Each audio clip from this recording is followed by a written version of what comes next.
আপনাদের কুমিল্লার লাকসামের পরে হিয়াজুরি একজন আলেম আছে, আপনারা ইন্টারনেটে অনেক ভিডিও দেখবেন যে সে মানুষদেরকে সেজদা শিখাচ্ছে।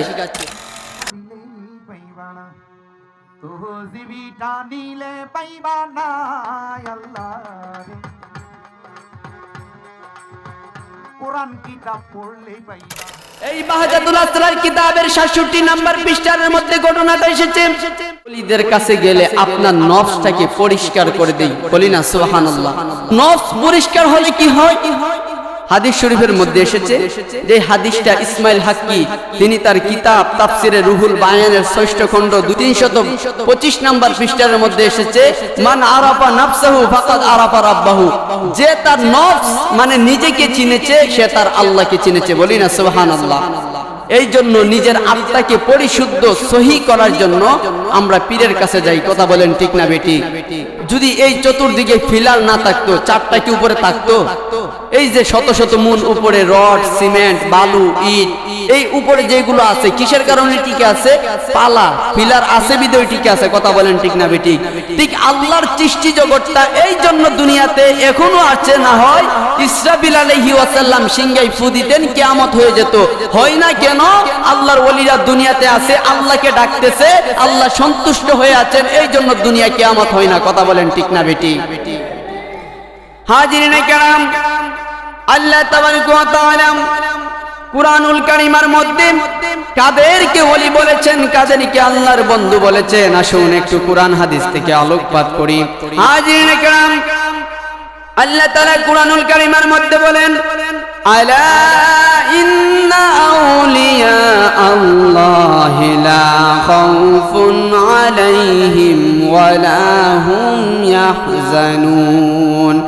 আল্লাহ তাবারaka ওয়া তাআলা বলেন, আলা সাবধান, আলাটা হলো হরফে তানবিয়া, এটা দ্বারা আল্লাহ তাআলা গোটা মানব জাতিকে চ্যালেঞ্জ ছুড়ে দিলেন, হে আমার বান্দারা শুনে রাখো, আলা সাবধান করে দিলাম, ইন্না নিশ্চয়, আউলিয়া আল্লাহ যারা আমি আল্লাহর বান্দা থেকে বন্ধু হয়ে যায়, লা খাউফুন আলাইহিম ওয়া লা হুম ইয়াহজানুন, তাদের দুনিয়াতে কোনো ভয় নাই এবং কোনো চিন্তা নাই, বলি না সুবহানাল্লাহ।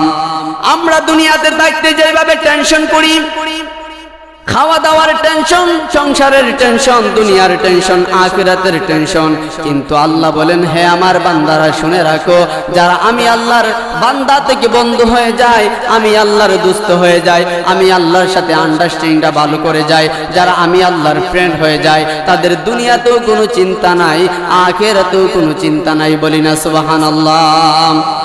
আল্লাহ বলতেছেন, যারা আমি আল্লাহর বন্ধু তাদের দুনিয়াতেও কোনো চিন্তা নাই, আখিরাতেও কোনো চিন্তা নাই, বই নেই। এবার আসুন আল্লাহর ওলি কারা। তারপরে আয়াতে আমার আল্লাহ বলেন, আল্লাযীনা আমানু ওয়া কানু ইয়াত্তাকুন, আমার আল্লাহ বলেন যারা ঈমান এনেছে এবং নেক আমল করেছে তারা হলো আল্লাহর ওলি, মানে আমি আল্লাহর বন্ধু। জুড়ে বলি না সুবহানাল্লাহ। যারা ঈমান এনেছে এবং নেক আমল করেছে তারা হলো আমি আল্লাহর বন্ধু, দোস্ত, আর তাদের দুনিয়াতেও কোনো ভয় নাই, আখিরাতেও কোনো ভয় নাই। ঘোষণা কার? আল্লাহ। কিন্তু আমাদের সমাজে আমল তো নাই, ঈমানও নাই, এইরকম মানুষ নিজেদেরকে ওলি দাবি করতেছে। আচ্ছা আপনারা বলেন, কোন মানুষ যদি আমাদের বাংলাদেশের জাতীয় মসজিদ বাইতুল মুকাররম, এই মসজিদের মিনারের উপরে কিয়ামত পর্যন্ত চিৎকার করে আমি আল্লাহর ওলি, আমি আল্লাহর ওলি, আপনারা বলেন কিয়ামত পর্যন্ত চিৎকার করলে সে কি আল্লাহর ওলি হতে পারে? যেই রকম ভাবে ইবাদত করা লাগে, সেই ইবাদত গুলো, খাসিয়ত গুলো যার ভিতরে না থাকবে, কিয়ামত পর্যন্ত নিজেদেরকে ওলি ভাবলেও সে ওলি হতে পারবে না। কথা বলেন ঠিক না বেটি? হাজিরিনে কেরাম, তারপরে আমার আল্লাহ বলেন, যারা আমি আল্লাহর ওলি, যারা আমি আল্লাহর বন্ধু, যারা আমি আল্লাহর দোস্ত, তাদের দুনিয়াতেও কোনো ভয় নাই, আখিরাতেও কোনো ভয় নাই। এবার আসুন আল্লাহর ওলি কারা।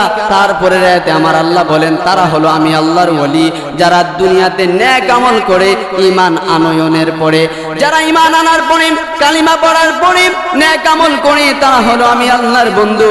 তারপরে আমার আল্লাহ বলেন লাহুমুল বুশরা ফিল হায়াতিদ দুনিয়া ওয়া ফিল আখিরাহ। আমার আল্লাহ বলেন দুনিয়াতে এবং আখিরাতে ওই সমস্ত বান্দাদেরকে আমি আল্লাহ তাআলার পক্ষ থেকে সুসংবাদ রয়েছে, বলি না সুবহানাল্লাহ। যারা দুনিয়াতে নেক আমল করে ঈমান আনয়নের পরে তাদেরকে আমি আল্লাহ তাআলার পক্ষ থেকে কিছু স্পেশালি মর্যাদা দেওয়া হবে। এই স্পেশালি মর্যাদা গুলোর নাম হলো কারামত। কথা বলেন ঠিক না বেঠিক? তারপরে আসুন এই ওলি আল্লাহদেরকে চিনতে হলে কিভাবে বুঝবেন যে তারা আল্লাহর ওলি? আল্লামা জুরকানি তিনি তার কিতাব আত-তারিফাতের মধ্যে এসেছে, তিনি বলেন আল ওয়ালিয়ু ওয়া হুয়াল আরিফু বিল্লাহি ওয়া সিফাতিহি হাসবা মা ইউমকিনুল মুওয়াতিবু আলা তাআত। তিনি বলেন ওলি হলো তারা যারা আল্লাহর ইবাদত করে নিস্তব্ধ জায়গায় নিরিবিলি পরিবেশে দিনে রাতে যারা আল্লাহকে ডাকে, আল্লাহর হুকুম মানে, তারা হলো আল্লাহর ওলি। জুড়ে বলি না সুবহানাল্লাহ। শুধু তাই নয়, ইমাম তাফসাজানি তিনি তার কিতাব শরহে আকায়েদের মধ্যে এসেছে, তিনি বলেন আল্লাহর ওলি হলো তারা যারা আল্লাহ যা বলেন, আল্লাহ যা হুকুম করেছেন, আল্লাহ যা বলেছেন তা যারা মানে এবং আল্লাহ যা নিষেধ করেছেন তা মান্য করে যারা চলে। দুনিয়াতে এইরকম আল্লাহর আদেশ যারা মানে, আল্লাহর নির্দেশ যারা মান্য করে, তারাই হলো আমি আল্লাহর ওলি। জুড়ে বলি না সুবহানাল্লাহ। আপনি আল্লাহর আদেশ মানবেন, আল্লাহর হুকুম মানবেন, আপনার ঈমান ঠিক থাকবেন, আপনার আমল ঠিক থাকবে। আমার আল্লাহ বলেন বান্দা শুনে রাখ, তুই রিক্সার ড্রাইভার হস, তুই চাষাবাদ হস, তুই গাড়ির ড্রাইভার হস, তুই অটো চালক থাকস না কেন, হে বান্দা তুই ব্যাংকার থাকস না কেন, তোর আলেম হওয়ার প্রয়োজন নাই, তোর মসজিদের খতিব হওয়ার প্রয়োজন নাই, তোর মক্কা মদিনার ইমাম হওয়ার দরকার নাই। মক্কা মদিনার ইমাম হলেই যে আল্লাহর ওলি হবে হিসাবটা কিন্তু এইরকম না। আমার আল্লাহ বলেন যারা নেক আমল করবে, যাদের ঈমান পরিশুদ্ধ থাকবে, তারাই হলো আমি আল্লাহর বন্ধু। জুড়ে বলি না সুবহানাল্লাহ। ওলি আল্লাহদেরকে কিভাবে চিনবেন? তাআলা আন্না আউলিয়াহু হুমুল্লাযীনা আমানু ওয়া কানু ইয়াত্তাকুন। ইবনে কাসির তিনি তার কিতাবের মধ্যে বলেন আল্লাহ সুসংবাদ দিয়েছেন ওই সমস্ত বান্দাদেরকে যেই সমস্ত বান্দারা আল্লাহর ওলি, আল্লাহর বন্ধু। শুধু তাই নয়, তিনি বলেন কামা ফাসাররাহুম রাব্বাহুম ফাকুল্লামান কানা তাফাররাকাত কানা আলাল আউলিয়া। আল্লাহ তাবারক ওয়া তাআলা বলেন হে আমার বান্দারা শুনে রাখ, যারা আমি আল্লাহর বান্দা থেকে বন্ধু হয়ে যায়, দুনিয়াতে তাদের কোনো ভয় নাই, আখিরাতে তাদের কোনো চিন্তা নাই। শুধু এখানেই শেষ নাই, দুনিয়াতে তাদেরকে আমি এমন পাওয়ার দান করেছি যা আর 8টা 10টা বান্দাদেরকে আমি দান করি নাই। জুড়ে বলি না সুবহানাল্লাহ। এমন পাওয়ার আমি দান করেছি যা দুনিয়াতে আরো 8টা 10টা বান্দাদেরকে আমি দান করি নাই। শুধু তাই নয়, হাজিরিনে কেরাম, আল্লাহ তাআলা তার কিছু বান্দাদেরকে স্পেশালি পাওয়ার দান করেন। এই পাওয়ার গুলোর নাম হলো কারামত। আর নবীদের যে পাওয়ার গুলো আমার আল্লাহ তাআলা দান করেছেন, ওই পাওয়ার গুলোর নাম হলো মুজিজা। জুড়ে বলি না সুবহানাল্লাহ। হাজিরিনে কেরাম, আপনাদেরকে একটা হাদিস শোনাই, যে হাদিস কানা ইমাম বাইহাকি তিনি তার শুআবুল ঈমান এই কিতাবের মধ্যে 11তম খণ্ড পৃষ্ঠা নাম্বার 314 হাদিস নাম্বার 8584 এই হাদিসের মধ্যে এসেছে, আমার নবী বলেন, হযরত আবু হুরায়রা রাদিয়াল্লাহু তাআলা আনহু থেকে হাদিস, যিনি হাদিস শরীফের বর্ণনা করতে গিয়ে সমস্ত সাহাবীদের চাইতে সবচাইতে বেশি হাদিস বর্ণনা করেছেন, তার নাম হলো হযরত আবু হুরায়রা।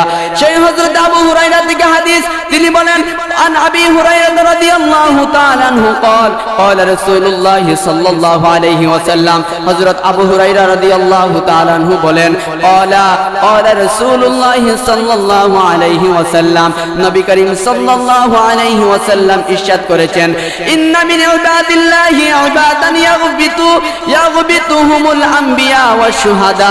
কিয়ামতের ময়দানে কিছু মানুষদেরকে দেখে শুহাদায়ে কেরাম এবং আম্বিয়ায়ে কেরাম, নবীগণ এবং শহীদগণ ঈর্ষা করতে থাকবেন। সাহাবায়ে কেরাম প্রশ্ন করে, ইয়া রাসূলুল্লাহ, তারা কারা? আমার নবী বলেন, হে সাহাবায়ে কেরামরা শোনো, কিয়ামতের ময়দানে আল্লাহর নবীরা, অনেক পয়গম্বরেরা এবং অনেক শহীদরা তাকিয়ে থাকবেন ওই সমস্ত মানুষদের দিকে।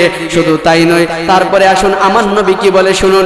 আমার নবী বলেন, উজুহুম নূরুন আলা মানাবিরা বিন নূর, যাদের চেহারাটা থাকবে নূরের মিম্বর, যাদের যাদের চেহারাটা থাকবে চমকানো নূরের মতো, ওই সমস্ত মানুষগুলো নূরের মিম্বরে কিয়ামতের ময়দানে আমরা সাধারণ উম্মতরা, সাধারণ বান্দারা যেই লেভেলের মধ্যে থাকবো, তাদের লেভেলটা ওই জায়গায় থাকবে না, তাদের মাকামটা থাকবে উপরে। ওই জায়গার উপরের মধ্যে নূরের মিম্বরের মধ্যে নূরের চেহারা লইয়া তারা বসে থাকবে। শুধু তাই নয়, আমার নবী বলেন, হে সাহাবায়ে কেরামরা শুনো শুনো শুনো, লা ইয়াখাফু ইযা খাফান নাস, মানুষরা যেমন ভাবে সাধারণ ভাবে টেনশন করে, ওই সমস্ত বান্দাদের কোনো টেনশন থাকবে না। কিয়ামতের ময়দানে মানুষ নিজের আমলের দিকে তাকিয়ে, মানুষ নিজের কর্মের দিকে তাকিয়ে নাফসি নাফসি করবে। আমার নবী বলেন, হে আমার সাহাবীরা শুনে রাখো, মানুষ যেইভাবে সাধারণ মানুষরা যেভাবে টেনশন করে, আমার ওই সমস্ত উম্মতেরা এমন ভাবে টেনশন করবে না। শুধু তাই নয়, আমার নবী বলেন, ওয়ালা ইয়াহজাউনা ইযা হাজিরান নাস, মানুষ যেইভাবে চিন্তা করে ওই সমস্ত মানুষগুলার তেমন চিন্তা থাকবে না। তারপরে আমার নবী বলেন, সুম্মার করা, তারপরে আমার নবী সূরা ইউনূসের ৬২ নাম্বার আয়াত তেলাওয়াত করেন। আমার নবী বলেন, ওই সমস্ত বান্দারা, আমি নবীর ওই সমস্ত উম্মতেরা কাল কিয়ামতের ময়দানে নূরের মিম্বরে বসে থাকবে, নূরের চেহারা থাকবে। তাদেরকে দেখে অনেক নবী পয়গাম্বরেরা, শহীদরা, যে শহীদরা কিয়ামতের ময়দানে শাফায়াত করতে পারবে, তাদের কোনো চিন্তা থাকবে না। কিন্তু ওই সমস্ত শহীদরাও ওই রকম ব্যক্তিদেরকে দেখে দেখে ঈর্ষা করতে থাকবে, হিংসা করতে থাকবে তাদের মাকাম দেখে।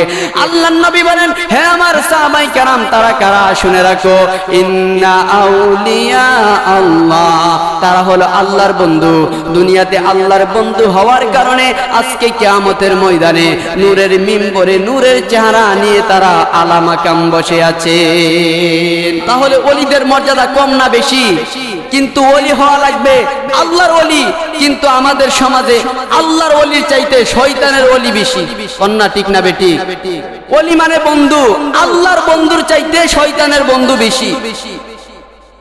এখন আল্লাহ বলতেছেন, যে আগে আপনাদেরকে হাদিসটি শুনাইলাম, যে ওলি হলেন তারা যারা ঈমান আনার পরে নেক আমল করে, ভালো কাজ করে, সৎ কাজ করে। আর আমাদের দেশের কিছু দরবারের পীরেরা নিজেরা নেক আমল তো করে না, বরং মানুষদেরকে শিরিক বেদাত শিখায়। কথা বলেন ঠিক না বেটি? এইরকম একটা পীর, শুধু একটা নয়, হাজার হাজার পীর বাংলাদেশে অভাব নাই। ওমা, মাদ্রাসা যেতে পারে নাই, অনেকে মাদ্রাসার বারিন্দা তো জীবনে যায় নাই, বিসমিল্লাহ শুদ্ধভাবে বলতে পারে না, কিন্তু নিজের নামের আগে ৩৬টা লকব। কথা বলেন ঠিক না বেটি? টাইটেল পড়তে পড়তে আপনারা অবাক হয়ে যাবেন, নিজে বিসমিল্লাহ শুদ্ধভাবে বলতে পারবে না, একটা আয়াতের তাফসীর করতে পারবে না, একটা হাদিসের ইবারত পড়তে পারবে না, কিন্তু তার নামের আগে কামেলে মুকাম্মেল, লকবের কোনো অভাব নাই। এইরকম পীর বাংলাদেশে আসছে না? নাই। আপনাদের কুমিল্লার লাকসামের, তার নাম জানি কি, নামের পরে হিয়াজুরি একজন আলেম আছে, তাকে মানুষ নাকি সেজদা করে। আপনারা ইন্টারনেটে অনেক ভিডিও দেখবেন যে সে মানুষদেরকে সেজদা শিখাচ্ছে। আর আল্লাহ তাআলা বলতেছেন, হে আমার বান্দারা, আমি ছাড়া তোমরা কাউকে খুশি করার নিয়তে সেজদা দিও।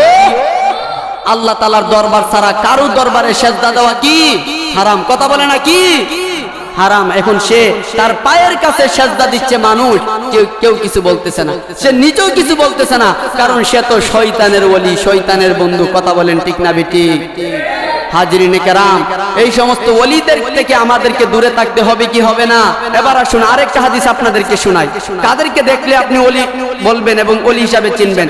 যেই হাদিস কানা ইমাম বাজ্জার, তিনি তার কিতাব মুসনাদে রাজ্জাক 11 নম্বর খণ্ড, হাদিস নাম্বার 5034, পৃষ্ঠা নাম্বার 251, এটার মধ্যে একটা হাদিস এসেছে যে আল্লাহর নবী ইরশাদ করেন যে ওলি কারা, আল্লাহর বন্ধু কারা, তাদেরকে যদি তোমরা চিনতে চাও, তাহলে ওলি হচ্ছে ওই সমস্ত ব্যক্তিরা। তারা কারা? ক্বালু ইয়া রাসূলুল্লাহ, রাসূল সাল্লাল্লাহু আলাইহি ওয়াসাল্লাম বলতেছেন, মান আউলিয়াউল্লাহ ক্বালাল্লাযীনা ইযা যুকিরতু যুকিরাল্লাহ, যাদেরকে দেখলে আল্লাহর কথা স্মরণ হয় তারা হলো আল্লাহর বন্ধু, ওলি। জুড়ে বলি না সুবহানাল্লাহ। এখন যাদেরকে দেখলে মনে হয় আপনার মৃত্যুর কথা স্মরণ হবে, পরকালের কথা স্মরণ হবে, আল্লাহর কথা স্মরণ হবে, তারা হলো আল্লাহর ওলি। আর আমাদের দেশে যারা বিভিন্ন দরবার সাজাইয়া নিজেদেরকে ওলি দাবি করতেছে, তাদেরকে দেখলে আল্লাহর কথা তো স্মরণ হয় না, বটে শয়তানের কথা মনে হয়। কথা বলেন ঠিক না বেটি? হাজরিনে কেরাম, ওলিয়া উলিয়া আমরা মানি, কিন্তু বন্ড ওলিদেরকে আমরা মানি যেই সব দরবারে গান বাজনা করা হয়, যেই সব দরবারে নারী পুরুষ একসাথে মিলামেশা হয়, একসাথে নর্তকীর মতো এই গান বাজনা করা হয়, নারী পুরুষ একসাথে বেপরদা বেহিহীন ভাবে চলাফেরা করা হয়, ওই সমস্ত দরবারদেরকে আমরা মানি না। কথা বলেন ঠিক না বেটি? ওলিদেরকে সম্মান করতে হবে, ওলিদেরকে মানতে হবে, ওলির চরণ ধরতে হবে, ঘোষণাকার আল্লাহর। কিন্তু বন্ড ওলির কাছে যাওয়া যাবে না। ওলিদের মধ্যে সবচাইতে বড় ওলি ছিলেন গাউসুল আজম বড় পীর আব্দুল কাদের জিলানী। এই গাউসে পাক এমন একজন আল্লাহর ওলি ছিলেন। গাউসে পাককে ওয়াহাবিরও আল্লাহর ওলি মানে, জামাতিরও আল্লাহর ওলি মানে, তবলিগেরও আল্লাহর ওলি মানে, আমরা যারা সুন্নি আছি আমরা তো এই গাউসে পাকের আশিকি। কথা বলেন ঠিক না বেটি? গাউসে পাক বলতেছেন, আমার যে আশেকরা দুনিয়ার কোন বিপদের মধ্যে পড়ে ইয়া গাউসে পাক আল মাদাদ 11 বার বলবে, এই বান্দাটা যদি আমাকে ভালোবাসে, নবীর উম্মতটা যদি ওই নবীকে বেশি ভালোবাসে, ওই আশেকটা যদি আমার মহব্বত নিয়া ইয়া গাউসে পাক আল মাদাদ বলে, ওই বান্দাটা যত বড় মুসিবতই থাকুক না কেন, আমি গাউসে পাক নিজ হাতে তাকে তরাই। জুড়ে বলি না সুবহানাল্লাহ। আজিরিনে কেরাম, গাউসে পাক বড় পীর আব্দুল কাদের জিলানীর কারামত বলতেছিলাম।